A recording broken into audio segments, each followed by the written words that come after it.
Kita lanjutkan pengajian kita tentang nama-nama Allah yang terbaik.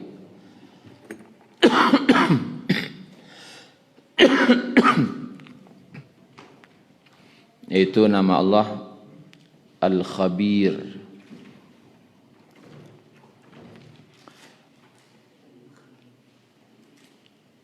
Sebenarnya kata-kata Al-Khabir itu mirip dengan Al-Alim.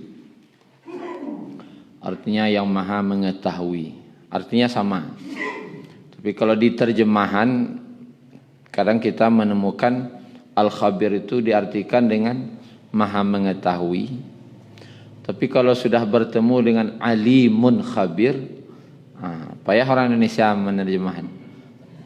Tapi kalau khabirnya berdiri sendiri dibuat orang maha mengetahui. Tapi kalau sudah dirangkai oleh Allah, innallaha alimun khabir, di situ sesungguhnya Allah maha mengetahui lagi maha mengenal. Sebenarnya kurang pas, tapi tidak ada lagi bahasa untuk menerjemahkannya. Kata khabir itu menunjukkan maha mengetahuinya Allah. Cuma maha mengetahuinya Allah ini bedanya dengan Al-Alim. Al-Alim itu adalah Allah yang maha mengetahui yang dulu, sekarang dan akan datang. Itu Al-Alim.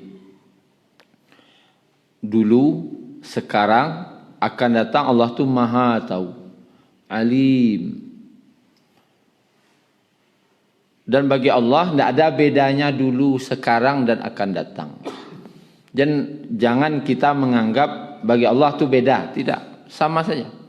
Mau dulu, mau sekarang, mau akan datang, pengetahuan Allah itu sama. Dia yang gaib masalah itu. Kalau khabir, pengetahuan yang terperinci. Ini untuk menolak ada image.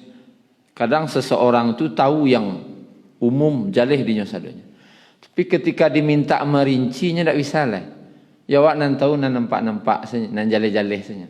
Kalau rinciannya tanyalah kasihan rinciannya butuh orang lain. Atau seperti pimpinan sebuah perusahaannya tahu para piti masuk, para piti keluarnya. Barinciannya tanyalah kebenaran. Hanya tidak tahu dah. Allah tu maha tahu yang umum. Yang besar-besar, garis-garis besar Allah tahu. Tapi yang kecil-kecil sampai detail-detail pun Allah tahu. Alimun khabir. Jadi kalau kali terjemahan arti khabir itu kira-kira.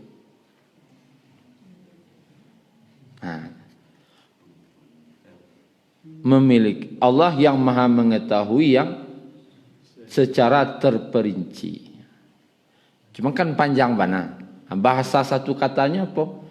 Tidak ada. Makanya susah bagi bahasa Indonesia untuk menerjemahkan khabir kalaulah disanding dengan alim. Tapi intinya adalah Allah maha mengetahui yang detil-detil. Kalau alim maha mengetahui yang besar-besar. Garis-garis besarnya Allah tahu.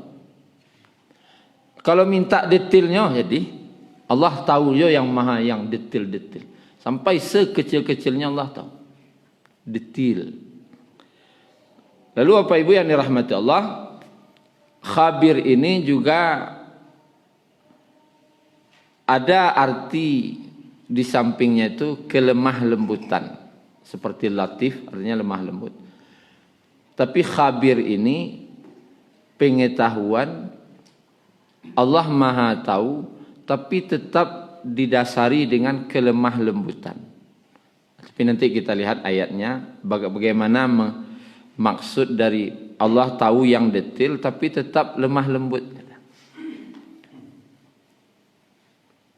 Dan biasanya khabir digunakan kalau sudah digandeng dengan alimun khabir, atau kata khabir itu sendiri, itu Allah Subhanahu wa taala gunakan biasanya untuk pengetahuan yang sulit manusia menjangkaunya, atau mustahil dijangkau manusia. Tetapi Allah bisa tahu.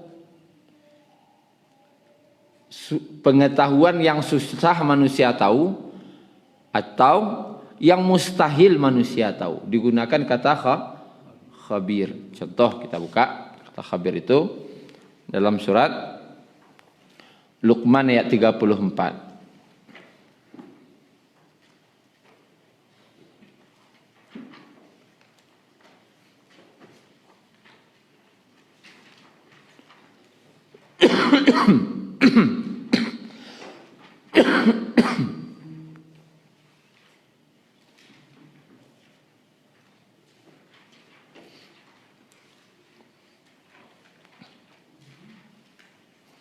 Sekedar tambahan, khabir ini dalam Al-Quran terulang sebanyak 45 kali. Ini sangat banyak. Menunjukkan bahwasanya ya, memang Allah itu benar-benar tahu yang terperinci itu. Maha tahu. Ayat 34 halaman 414. A'udzu billahi minasyaitonir rajim. Surat Luqman. Innallah, sesungguhnya Allah, indahu ilmus sa'ah, di sisinya lah ilmu tentang hari kiamat. Wa yunazzilul ghais, dan menurunkan hujan. Wa ya'lamu ma fil arham, dan mengetahui apa yang ada di rahim. Wa ma tadri nafsum madza taksibu ghada, tidak ada satu orang pun tahu apa yang akan dikerjakannya besok. Wa ma tadri nafsum bi ayyi ardin tamut, tidak ada satu pun yang jiwa yang tahu di bumi mana dia akan meninggal dunia. Innallah, sesungguhnya Allah, alimun, maha mengetahui, khabir, dan maha mengetahui terperinci. Tadi disebutkan bahwasanya khabir itu adalah pengetahuan Allah yang susah atau bahkan mustahil manusia mengetahui. Kita lihat, innallaha indahu ilmus sa'ah, di sisi Allah ilmu tentang hari kiamat. Ada manusia yang tahu bila ke kiamat? Tidak ada. Nan majana-janan tuah lagi akan terjadi kata peramal ini. Nabi saya tidak tahu dah. Nabi saja tidak tahu. Berarti ini mustahil tidak diketahui manusia. Mustahil. Berarti Allah tu khabir, maha mengetahui yang itu mustahil diketahui manusia. Hanya Allah yang tahu. Kemudian wa yunazzilul ghais, dan Allah menurunkan hujan. Hujan tu apa ibu? Li tahu bara ayan yang turun. Bara liter sadonya dah. Mungkin tak awak tahu kira-kira? Tidak. Atau bara titik nah. Kalau hujan labik murah metongnya suananya tu. Dia kadang-kadang. Tapi tahu tidak awak? Tetap tidak tahu. Tapi Allah tahu. Bara titik nan turun. Kan detail pengetahuan Allah waktu itu. Akiran payah metong tu ujarin naik, nyolalihnya. Bara banyak butirannya tu. Allah tahu. Sampai tahu bara titik. Dan Allah bukan sekedar tahu bara nan turun. Allah tahu di mana jatuhnya. Di mana jatuh ia tu nan satitik tu, di mana jatuh. Tahu Allah. Kama painya, tahu Allah. Siapa kama minum nanti, tahu je Allah. Nam balik kalawi ada je ya kalai, Allah tahu je. Artinya sangat terperinci. Kalau disuruh manusia mengarajan itu, mungkin langkik tangannya. metong hujan. Anak dana siap departemen buat kementerian apa lah kali buat untuk menghitung hujan. Mungkin tak ada nan siap. Dia ada apa-apa ni siap. Ya kok amuah ndak jo bisa rasanya deh. Ndak kau bisa. Perkiraan boleh, perkiraan. Tapi kalau menghitung detail terperinci ndak akan bisa. Berarti tiap hujan. Barasa 2 liter nan turun tu. Kama apainya ndak bisa tahu. Baranan diminum orang, baranan diminum hewan, bara yang diambil oleh tumbuhan, tidak tahu detail itu. Baranan balik kalaui, baranan tersimpan di bumi dalam sumur, bara yang jadi sumur bor, tidak tahu ada. Sangat detail. Artinya sesuatu yang mustahil manusia tahu. Dan wa ya'lamu ma fil arham. Dan Allah tu mengetahui apa yang ada dalam rahim. Orang dulu mengecekan Allah tahu yang dalam rahim. Ambo tahu lo bisa kini USG laki-laki atau perempuan. Berarti kanlah bisa manusia tahu caliakna layatnya. Kalau Allah mengecekan wa ya'lamu man berarti siapa orang nanti. Laki-laki go produksi go baru man bahasa. Tapi si ko man tak? Tidak ma berarti apa-apa. Maksud apa-apa barau muanya. Siapa tahu tu? Sesudahnya lahir nanti barau muanya meninggal. Siapa tahu? Allah tahu. Nya dalam parik baru biar Allah lah tahu. Bilanya kau meninggal. Siapa pula yang akan menjadi jodohnya? Tahu Allah. Awak sekini orang gaib kan? Jawab tu hari anak tu tahu siapa jodoh anak tu? Tak mungkin awak tahu yang mode-mode itu. Kemudian bara rasakinya. Tak je tahu ada. Rasaki anak aku tak tahu ada. Anak pertama lu payah ni kecil orang. Kalau kau tambah nak, kau tambah payah, rupanya indah ada. Tambah anak kedua, tambah lo rasaki sudah. Dan itu terbukti bertambah anak, bertambah rasaki. Kalau tidak percaya, tanya Pak Junet. Lah salah pan anak dia kini. Jangan takut lo beranak salah. Idui dia sehat dia. Allah Maha tahu detail. Nang kamagi rasaki itu sia Allah. Dan Allah tahu anakku dalam bayi, dalam kandungan baru dalam rahim, ma fil arham dalam rahim. Lah tahu Allah bara rasakinya. Bara jatah rasakinya. Kemudian Allah tahu lo bara umuannya. Detail. Sia jodohnya. Dan yang lain-lain. Tu banyak tu. Apa-apa. Apa saja Allah tahu.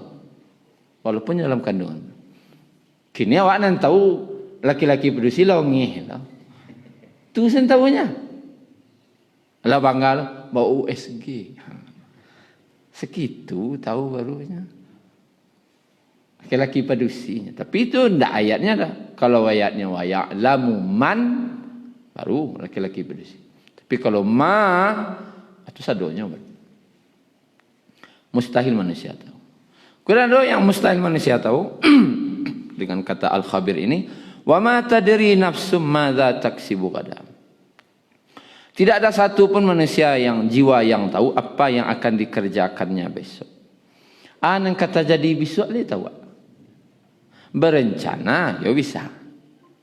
Berencana, tapi memastian kata jadi besok. Tidak ada manusia berani dah. Berencana pai ke Padang yo.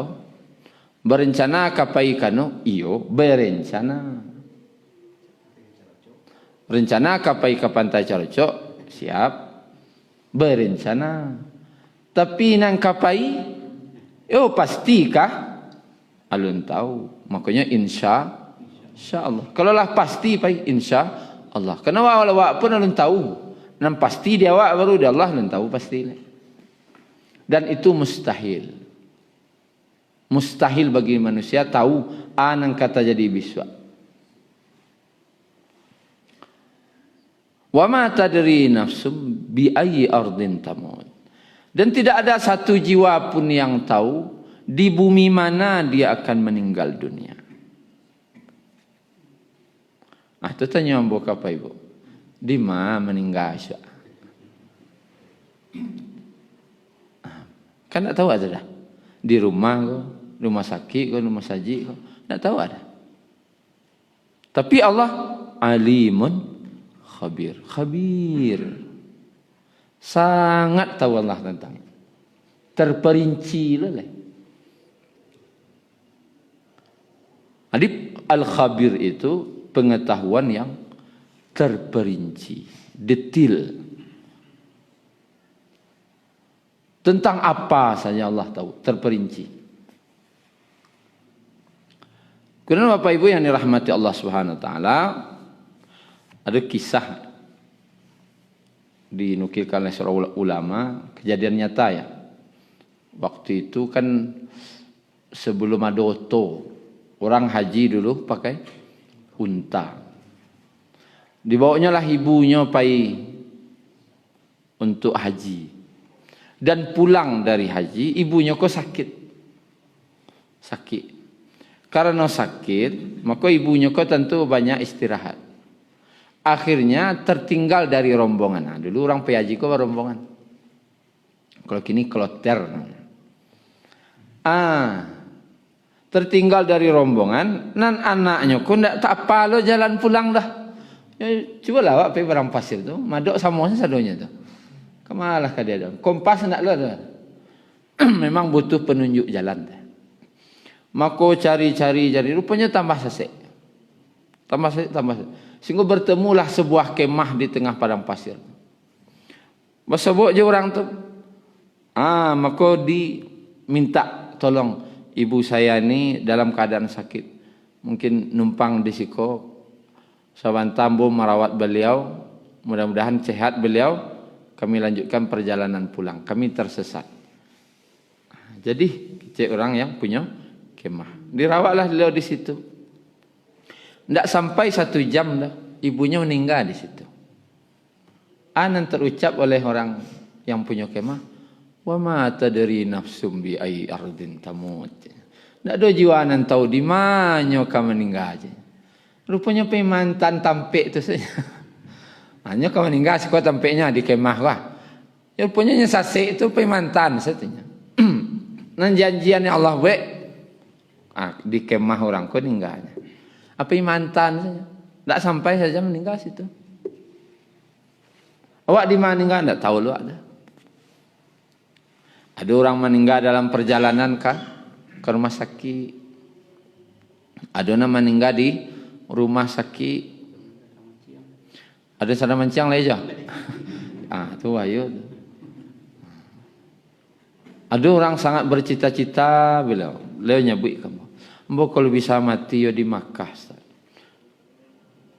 Dan beliau buktikan, usahakan setiap bulan Ramadan tu umrah Ramadan tadi. Mbok tanya, "Mbak Pak Ji ingin meninggal di Makkah?" Rupanya amak beliau meninggal di Makkah. Dia ingin di Makkah loh. Alhamdulillah sampai kini alun joleh. Alat tiok saja tahun 80 wara lo payung haji umrah di bulan Ramadan haji ojo saja 80 kalau lama tu tiok tahun jangan sejak tahun 80 81 atau 82 aja alun jo ninggal begini hidup je dia masih berniat tak buka bilik Makkah Madinah so amu kau ilo balik dan awak tak tahu. Ada orang sekali itu pai baru ke Makkah meninggalnya situ. Ada jo. Jadi itu hal perkara yang gaib yang mustahil manusia tahu. Kemudian kita lanjutkan Al-Hujurat ayat 13. Surat yang ke-49 halaman 517.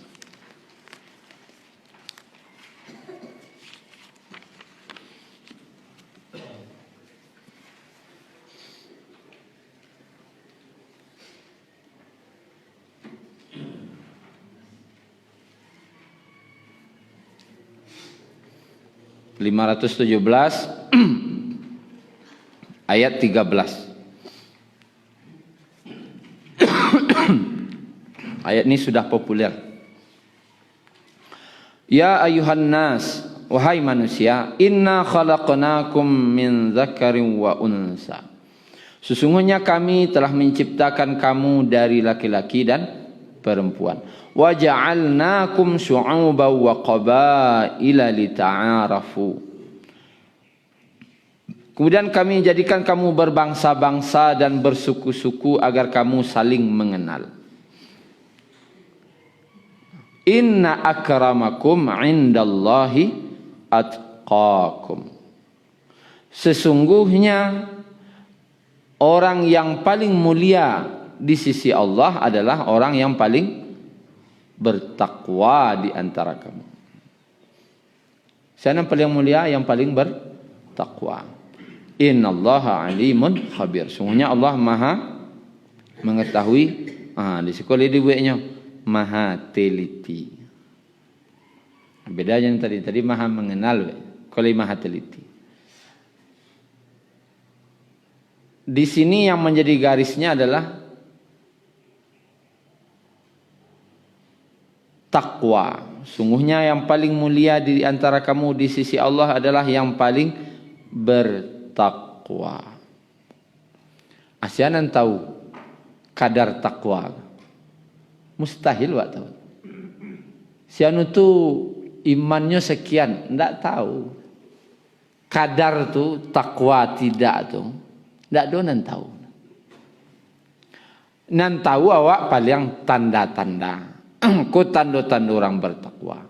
Ciri-ciri orang dari ciri-ciri awak tahu. Tapi barakah kadarnya? Itu tidak tahu. Makanya dalam agama Islam ada namanya ujian, musibah. Musibah kejadian yang menimpa seseorang yang orang tu tidak senang. Musibah itu artinya apa, Ibu? Wah, anggap kau batu ditembakan, dilempar, dipidiakan yang pas kenaikan yang. Itu artinya musibah. Memidiak pas yang dipidiak itu kanai. Kalau kan yang jawab batu itu barasanya senang atau tidak senang? Tidak senang. Maknanya musibah itu sesuatu yang menimpa yang kita tidak senang. Itu artinya musibah. Beda aja nikmat. Sesuatu yang menimpa awak dan awak senang, namanya nikmat. Tapi keduanya baik. Tidak buruk ke dah? Nikmat kau baik. Musibah kau baik. Cuma kalau nikmat galak awak nerimanya. Ni eloknya. Cuma kalau musibah agak kencang macamnya. Tapi nya elok sawananya.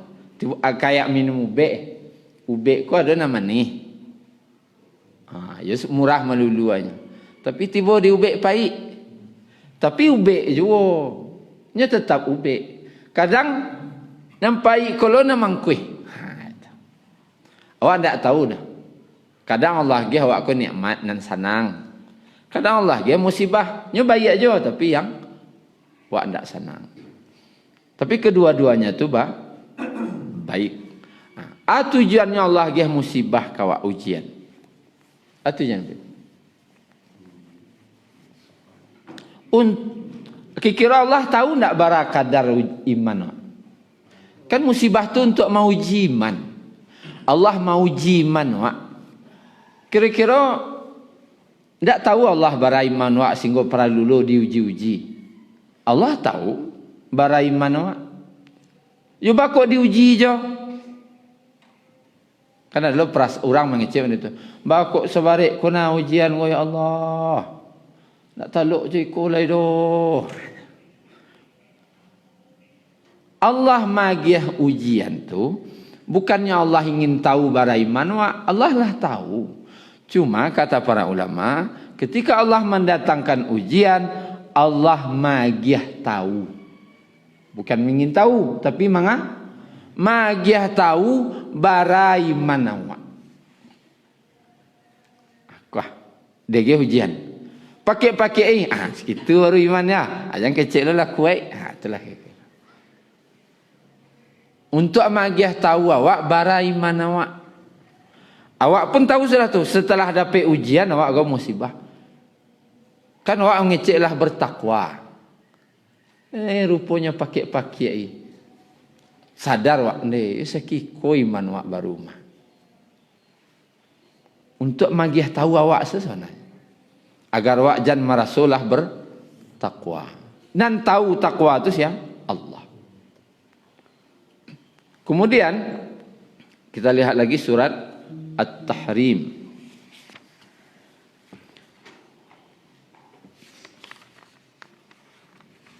Ayat 1.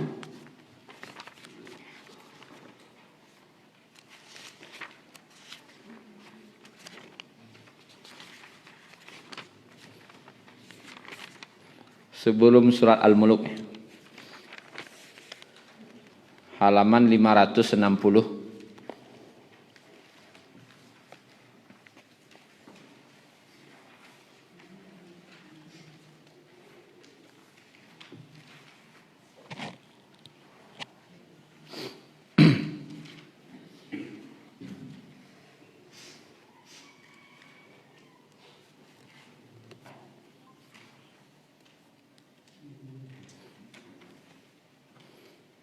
Ayat 3.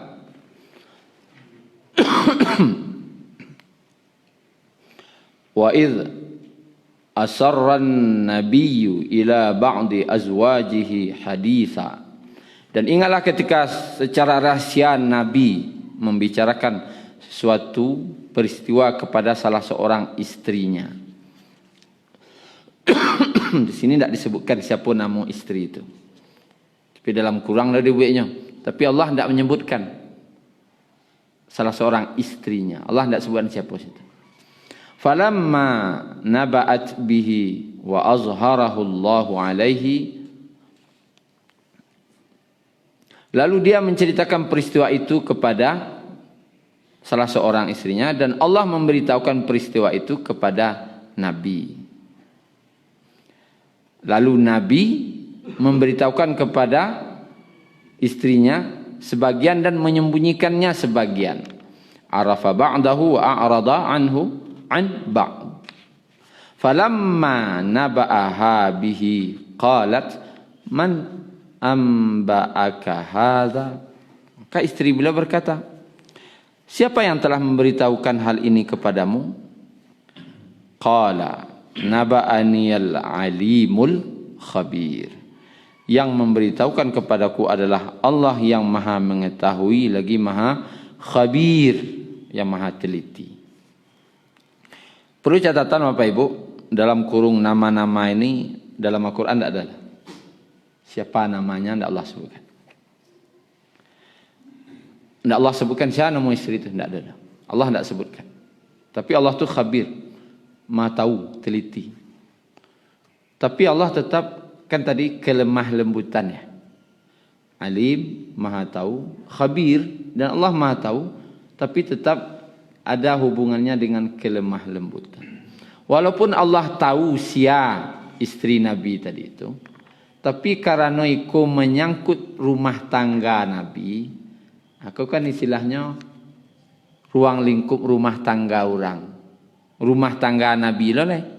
Maka Allah tidak sebutkan siapa istrinya. Karena kalau disebut nama istri Nabi, kau membuka aib Nabi namanya. Sedangkan ikut pembicaraan dalam bilik namanya. Tidak pembicaraan di luar. Berarti Allah tu tetap mengedepankan kesopanan. Walaupun dia tahu, detail tahu Allah, tapi dia ikut masalah bilik orang. Tak mahu Nabi, tak mahu Allah menyabuikan detail tu dah. Kuadab.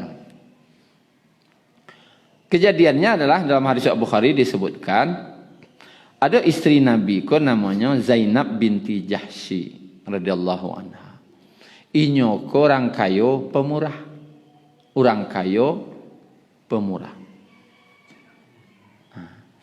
Dan Nabi ko kalau sebelum singgah ke rumah, kan Nabi bergiliran hari ko di siku, hari ko di siku, hari ko di siku. Sebelum ke rumah istri-istri ko, taruh dia minuman madu oleh Zainab ko. Yo orang pemurah namanya. Setiap Nabi ke pindah rumah, bagi aja madu. Ba minuman magih minuman madu. Tiap ke pindah rumah kan lain, bagi aja minuman madu. Walaupun tu bukan giliran si Zainab, istri Nabi, bagi aja. Rupanya ndak sadonya orang sanang doh. Orang 9 mengalu nama gagih doh. Lalu tujuannya magi-gagih, itulah kira-kira kan. Tiba di giliran rumah, gagih aja. Tujuannya tu, istilahnya ke persaingan. Kalau ingin tahu, yo bersaingnya, coba. Ada ndak persaingan tu? Coba lihat. Terbukti yang dan yang cemburu itu memang istri Nabi yang umumnya masih muda. Ya biasalah darah muda neh. Tu cemburu ko agak lebih pada nan tua-tua. Istri Nabi ada yang tua pindah dan cemburu dah. Dia geh minum madu oleh Zainab tadi, istri Nabi. Tapi nama muda ko agak tagak ranggah nah. Maka istilahnya berdua dari istri Nabi itu tidak sebutkan namanya. Istilahnya tak ngerti mudah. Buat anunya konspirasi. Membuat konspirasi. Tujuan konspirasi ko agar jangan Nabi minum anan dia Zainab tadi. Baca rohnya Nabi ko jangan sampai minum itu je lah. Ko balabih lok sayang kasinan beko. Kan itu sebenarnya cemburunya. Ya biasalah manusia. Dan itu wajar. Wajar, bukan satu yang salah. Konspirasinya di situ, kalau tiba Nabi ke rumah engkau, beko kecian di, lain lo bau naik. Minum tadi, kecian busuk yo. Kalau Nabi ko paling pantang jenam busuknya tahu. Nabi ko kamapai harus pakai parfum harum-harum, kemusaji berharum-harum. Harum-harum tarikh Nabi. Dan kalau dikecian busuk tu paling pantang lo di Nabi kata. Tahu lo nya. Maka bayolahnya berdua. Tiba di giliran niko nambahun busuk gocanya. Dari mulut engkau. Pasti minum tadi kau. Dituduhlah dengan kata-kata, apakah kau tadi minum maghfur? Maghfur kau sejenis minuman madu. Tapi rasanya manis, baunya tidak lama. Lalu jawab Nabi, tidak, ambo minum madu biasa, tidak maghfur itu dah. Tapi lain lo baunya. Tiba di rumah naniko, iya jo, lain lo baunya. Lalu kata Nabi, kalau iyo made itu, kalau iyo busuk, belah, ambo tak minum tu lain. Tak mau berhasil kah? Tak kami minum dan dari dia Zainab tadi. Sedangkan tu madu biasanya. Maka turunlah ayat 1 je, cari ayat 1 tadi. Ya ayuhan nabi, lima tuharrimu ma ahallallahu lak. Hai Nabi, mengapa kamu mengharamkan apa yang dihalalkan Allah kepadamu? Tabtaghi marda ta'azwajik. Engkau ingin menyenangkan hati istri-istrimu? Tujuan Nabi untuk mengharamkan Allah halalkan itu untuk menyenangkan hati orang rumah saja. Artinya Nabi ku tidak boleh mengharamkan sesuatu kalau bukan karena Allah. Itu intinya. Tidak boleh kau halal, kau haram gara-gara orang, tidak boleh ada. Kau halal atau haram tu karena Allah. Ditegur dia Allah. Kok mengharamkan sesuatu karena untuk menyenangkan istri, hati istri, tidak boleh ada. Tidak boleh mengharamkan sesuatu untuk menyenangkan hati orang, tidak boleh ada. Kena tegur Nabi di situ. Terbukalah rasio ko, batanyalah istri beliau. Siapa nama dia tahu? Masalahnya berdua tahu, dua orang nan tahunya, tidak ada lain tahu dah. Apa kau tahu engkau? Dan siapa nama dia tahu? Dan magih tahu Allah yang Maha Alim dan Maha Khabir. Dan para sahabat perlu Bapak Ibu tahu, tidak ada satu pun sahabat nan tahu siapa nama istri Nabi itu. Tak tahu dah. Walaupun ayatku apa di sahabat, siapa istrinya? Tak pernah sahabat nanya. Siapa ada ya Rasulullah? Istrinya tak ada orang nanya dah. Istri kau nan ma dalam ayat kau go. Tak ada sahabat berani nanya ke Nabi. Masalahnya kau masalah bilik Nabi. Kau rasio keluarga orang mengalir tanya-tanya. Beradab tak Allah magih tahu? Beradab. Tentu kalau dia agih tahu Allah namanya, tentu buruk nama istri Nabi kau sudah. Oh, kau nama konspirasi hutangnya Nabi itu kecil. Walaupun batu, tapi Allah tetap tutup. Walaupun batu, tapi tetap ditutup. Dan sahabat tidak satu pun yang berani bertanya. Rasulullah, kau ada ayat kau nama istrinya dah, ada berani. Sampai Khalifah Abu Bakar 2,5 tahun memerintah, tidak ada je sahabat yang berani bertanya. Baru bertanya siapa Abdullah bin Abbas ketika zaman Khalifah Umar bin Khattab. Beralamunya tu. Beralamunya tu.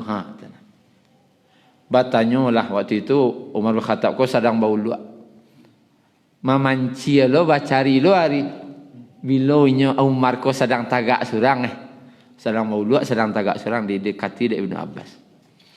Babi siap lo nya bertanya. Deknya kan ulama tafsir, ahli tafsir para sahabat. Abdullah bin Abbas. Ulama tafsir. Wahai Umar, aku ingin bertanya sesuatu yang rahasia kepadamu. Aduh. Dan dalam surat At-Tahrim itu, siapa istri Nabi itu? Berang langsung. Nama tanyuan. Wapo setanya. Masalahnya anaknya masuk cek. Itu erangnya. Anak Umar kok masuk cek. Baru dia gih tahu Umar. Sianu je sianu.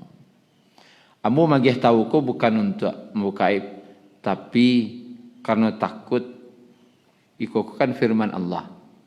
Nah, jangan sampai istilahnya tersembunyi sebuah ilmu.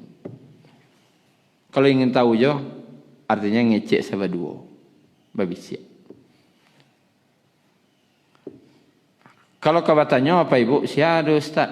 Ngecek berdua sahabat kau. Kalau kau paralu. Kalau tak paralu tak usah tanya. Tapi kalau paralu mana kau jadi ulama tafsir rencana sudah kau. Kamu rencana jadi ulama tafsir. Kamu paralu tahu tu. Kalau kau jadi ulama tafsir tanyalah kau. Sedang duduk berdua kau. Wilayah sampai apa? Mungkin itu saja Bapak Ibu. Terlebih dan terkurang mohon maaf. Subhanakallahumma rabbana bihamdika asyhadu an la ilaha illa anta astaghfiruka wa atubu ilaik. Assalamualaikum warahmatullahi wabarakatuh. Waalaikumsalam.